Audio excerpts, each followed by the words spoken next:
un pobre chico o un chico pobre. Today we're going to be looking at adjectives in Spanish and how we use them with the noun.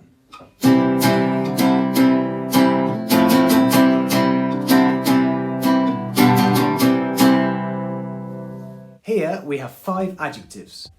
Rojo, nuevo, barato, pequeño, y pobre.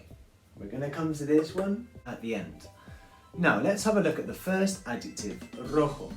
Rojo in English means red. In English we would say red before the marker, but in Spanish it's the other way around.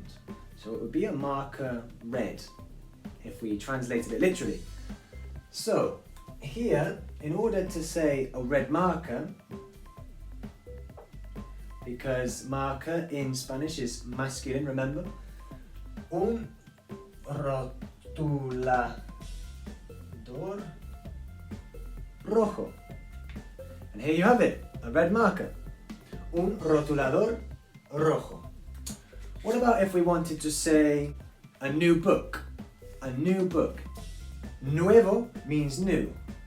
And you know what book is? Libro. Libro. So, a new book would be un libro nuevo. Penso. Un lápiz barato. How do we know how to pronounce this word here? How do we know it's not lápiz? Because of the little accent we have above the A, okay? This is where we stress on the word, lápiz. We have here pequeño. Pequeño means small. Imagine you see a small house. Why is it una? Because house in Spanish is feminine. Una casa. If we've used a feminine article here, we have to match it, remember, with the adjective. So this would be una casa pequeña. Una casa pequeña. Look at the A's, they're both matching. Okay, now here's the interesting thing. Un pobre chico. That would be in English a poor boy. But in the sense that you're feeling sorry for the boy. Because he's hurt himself or he's in a bad situation and you would like to help him, you could say, poor kid, poor kid. Whereas, if you were to say un chico pobre, this would mean that he has no money. The little boy has no money, okay? El chico pequeño no tiene dinero. He doesn't have money. No tiene dinero. Es pobre. He's poor. Es pobre. Apart from that, we also have to look into some adjectives which change form based on if they're put before the word or after the word, or the noun, okay? Okay, here we have our 3 adjectives. Bueno, grande, and malo.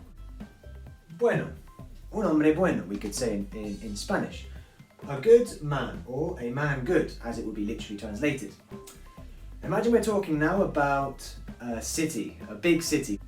A big city in Spanish would be una ciudad grande. Grande, okay? The last one, let's imagine we've had a bad day. So you can say, a bad day in Spanish would be un día malo. Hoy he tenido un día malo. Today I've had a bad day. The interesting thing here is, if we want, we can use this or these adjectives here before the noun, okay? But they change. And they don't change a lot, they just change slightly. If I take bueno here, for example, un buen hombre, what's the difference? No difference at all, okay? The difference is, the O has been taken off here, okay? Because you put it before the noun, the thing, the person in this case, okay? Un buen hombre, a good man. The next one, una ciudad grande, a big city. Okay, so where do you think the adjective goes? Before the noun. What's happened here? We've taken the D and the E off, okay? So now it is a big city, but the adjective is before the noun, okay? What's the difference? Pretty much nothing at all.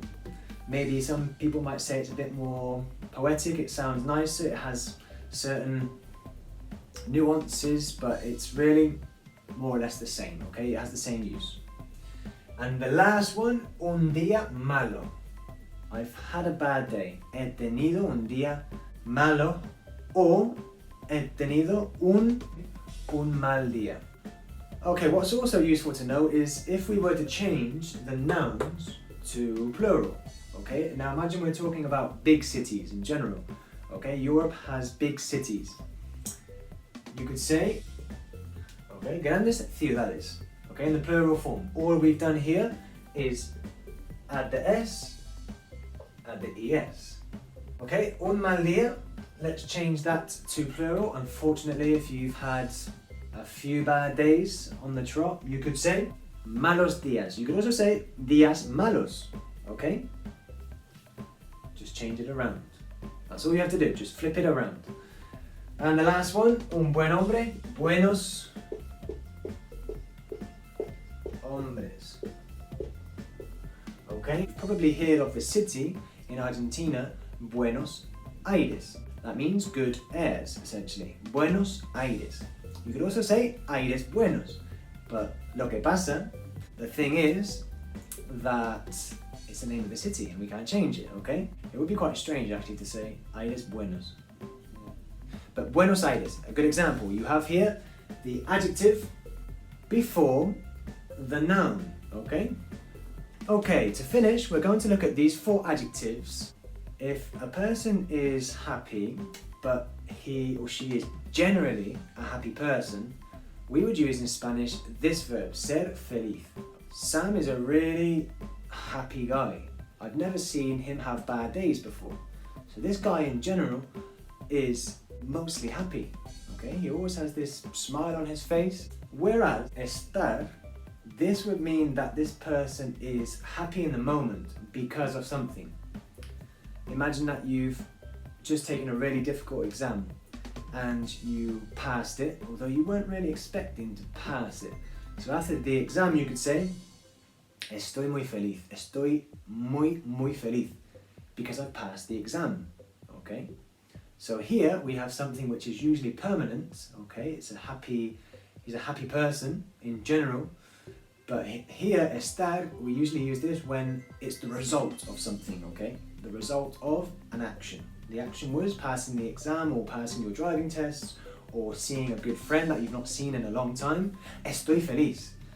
Estoy feliz.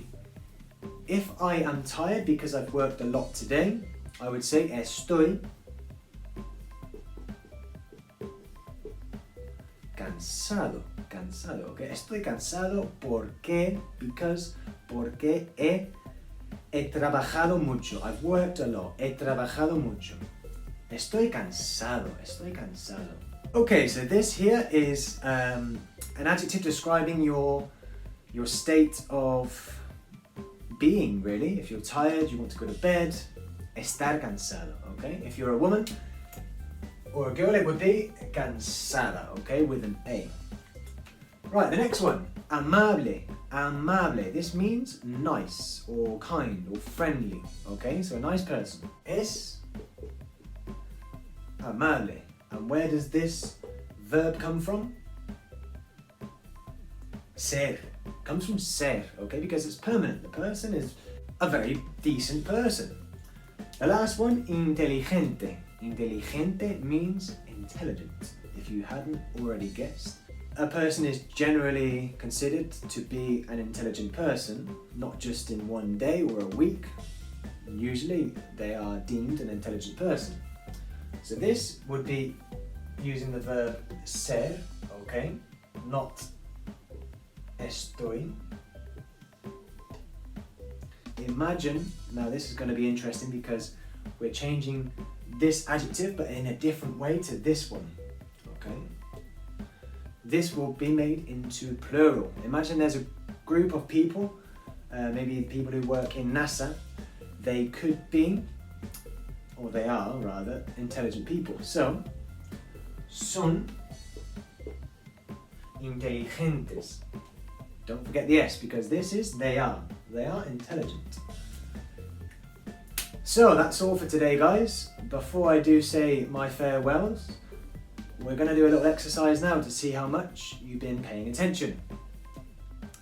Okay, on the subject of adjectives, how would we say a poor boy in regards to he's hurt his leg and he's crying and you say, oh, poor boy.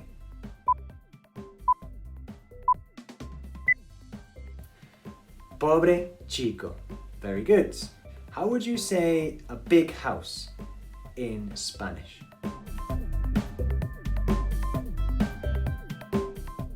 Una casa grande. Very good. How would you say a big city?